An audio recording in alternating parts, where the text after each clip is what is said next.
এখানে এনেছেন 829 নম্বর এবং 830 নম্বর, এবং সেখানে উনি এই কথা বলতে বাধ্য হয়েছেন যে জাকারাহু দাইলামি ফিল ফেরদাউস, যে চোখে চুম্বন করার যে হাদিস খানা, এটা মুসনাদুল ফেরদাউসের মধ্যে ইমাম দাইলামি রিওয়ায়াত করেছেন। উনি প্রখ্যাত মুহাদ্দিস ছিলেন।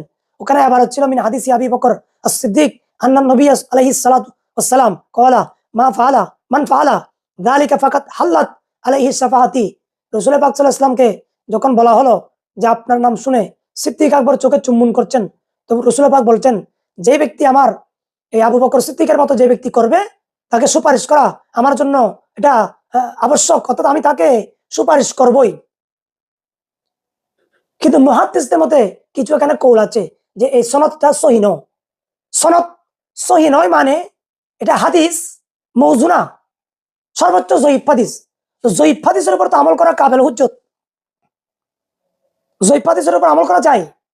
সেজন্য মুল্লা আলী কারি বলছেন কুলতু, আমি বলছি যে ওয়াইজা সাবাতা রফাউহু আলা সিদ্দিক, যে আমলটা আবু বকর সিদ্দিকের দিকে মনসুব করা হয়েছে, সমুন্নত করা হয়েছে, তো ফায়াকফিল আমল বিহি, সুতরাং এটার উপর আমল করা যথেষ্ট।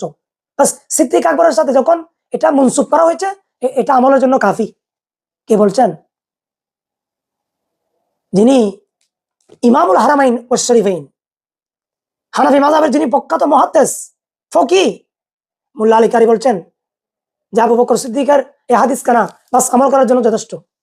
কিন্তু আমার অসংখ্য রিওয়ায়াত, অসংখ্য দলিল আমার কাছে আছে, এবং চতুর্দশ শতাব্দীর মুজাদ্দিদ হুজ্জাতুল খলফ বকিয়াতুস সালাফ, চতুর্দশ শতাব্দীর মুজাদ্দিদ হুজ্জাতুল ইসলাম ইমাম আহমদ রাজা মুহাদ্দিস বেরলভী আলাইহি রাহমা, উনি চোখে চুম্বন করা যাবে কি যাবে না এটা আমল কতটুকু যুক্তিযুক্ত, উনি হাদিস, তাফসীর, ফিকহ, ফাতোয়া, উসুলে হাদিসের মানদণ্ড